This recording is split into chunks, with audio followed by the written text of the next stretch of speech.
Welcome to Sarin Edutech channel. Microsoft Word Bangla টিউটোরিয়ালের 4 নম্বর পর্বে আমরা দেখে নেব মাইক্রোসফট ওয়ার্ডের হোম ট্যাবের মধ্যে অবস্থিত বাকি যে অপশানগুলো সেগুলো। তো আমরা ম্যাক্সিমাম অপশান এর আগের 3টে টিউটোরিয়ালে কভার করে নিয়েছি। এইবারে আমরা কি করছি দেখুন, এই যে অপশানটা সিলেক্ট করলাম, লেখাটা সিলেক্ট করার পর এখানে বর্ডার অপশান থেকে অল বর্ডারে গেলাম। অল বর্ডারে যাওয়ার সাথে সাথে দেখুন প্রত্যেকটা প্যারাগ্রাফে আলাদা আলাদা করে বক্স হয়েছে। তো আমরা লেখার মধ্যে এরকম বক্স হিসাবে সিলেক্ট করতে গেলে এইভাবে আমরা নিতে পারি। এবার সিলেক্ট করে নো বর্ডার করলাম, করার সাথে সাথে দেখুন আমাদের পুরো বর্ডারটা চলে গেল। এবার আমরা আউটসাইড বর্ডার সিলেক্ট করলাম। আউটসাইড বর্ডার সিলেক্ট করার ফলে দেখুন যতটা লেখা আমরা সিলেক্ট করেছি সেই লেখাটার উপর দিয়ে একটা বাইরে দিয়ে বর্ডার এসেছে।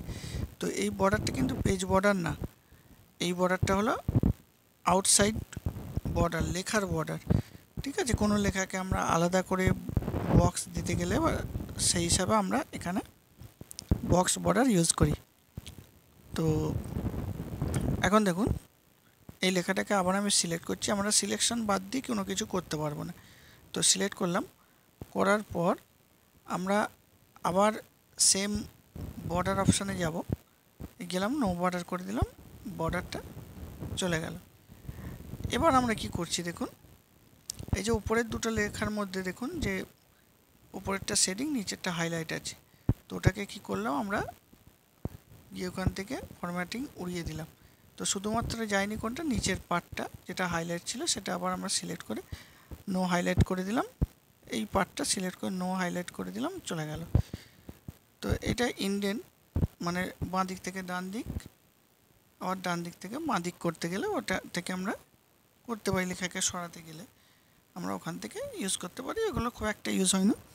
যাক, এখানে অপশান দেখুন, এই অপশানগুলো আমরা ইউজ করতে পারি। এগুলো ফরম্যাটিং করা আছে, ডিফল্ট করা আছে, টাইটেল,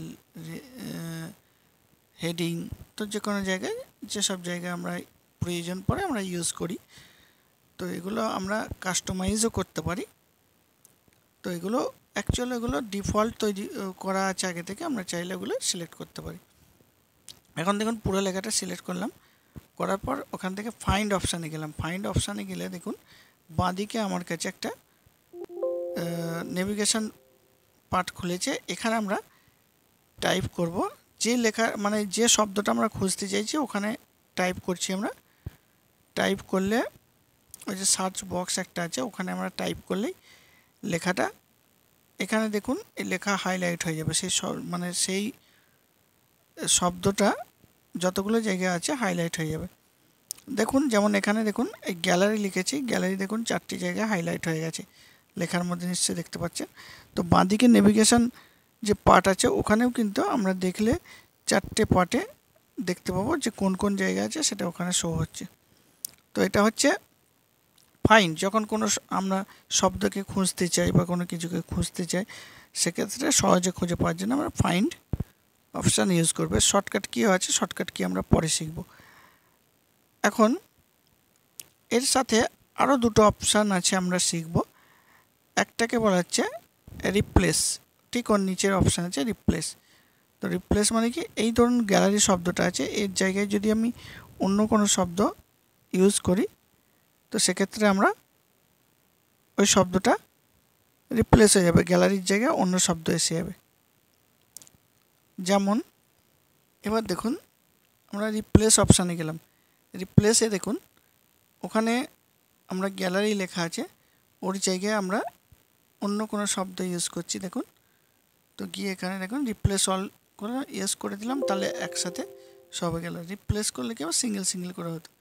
তো এখন আমি ফাইন্ডে গিয়ে দেখুন ফটো শব্দটা আমি রিপ্লেস করেছিলাম গ্যালারির জায়গায় ফটো।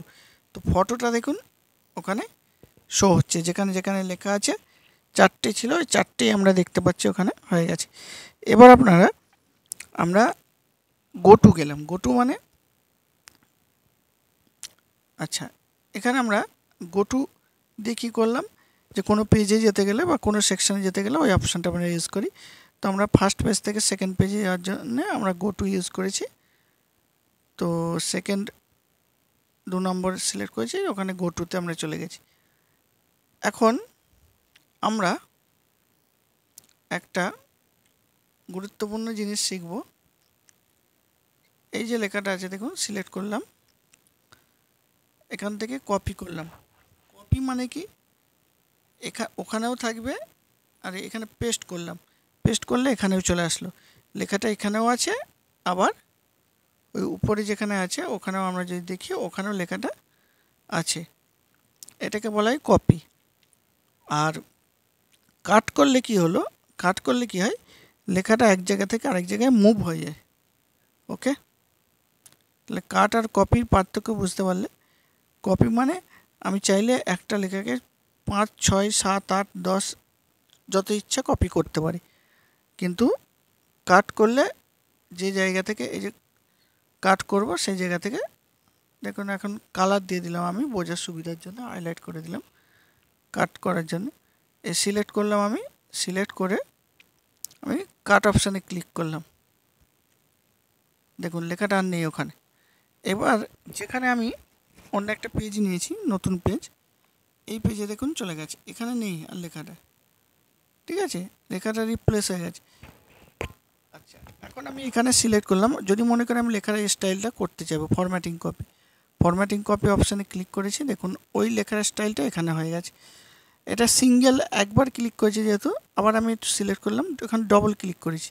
ডবল ক্লিক করলে কী হবে, যতবার আমি চাইবো চেঞ্জ করতে পারবো, যে জায়গায় করতে চাইবো, আমাকে বারবার আর ওই স্টাইলটা কপি করতে হবে না। একবার কপি করলেই আমি দেখুন যেখানে যেখানে সিলেক্ট করছি সেখানে ওই স্টাইলটা, সেম স্টাইল কপি হয়ে যাচ্ছে। তাহলে বোঝা গেল। তাহলে আমরা এখানে হোম ট্যাবের সমস্ত অপশানগুলো কভার করলাম। নেক্সট টিউটোরিয়ালে আমরা শিখব ইনসার্ট ট্যাবের বাকি অপশানগুলো। তো এই ভিডিওটা অবশ্যই আপনারা শেষ পর্যন্ত দেখবেন। যদি কোনো জায়গায় বুঝতে অসুবিধা হয় কমেন্ট বক্সে কমেন্ট করবেন, আমি তার প্রবলেম সলিউশন করে দেবো। আর অবশ্যই বেশি বেশি করে আমার চ্যানেলটাকে সাবস্ক্রাইব করবেন, এবং ভালো লাগলে অবশ্যই লাইক এবং শেয়ার করবেন। ধন্যবাদ।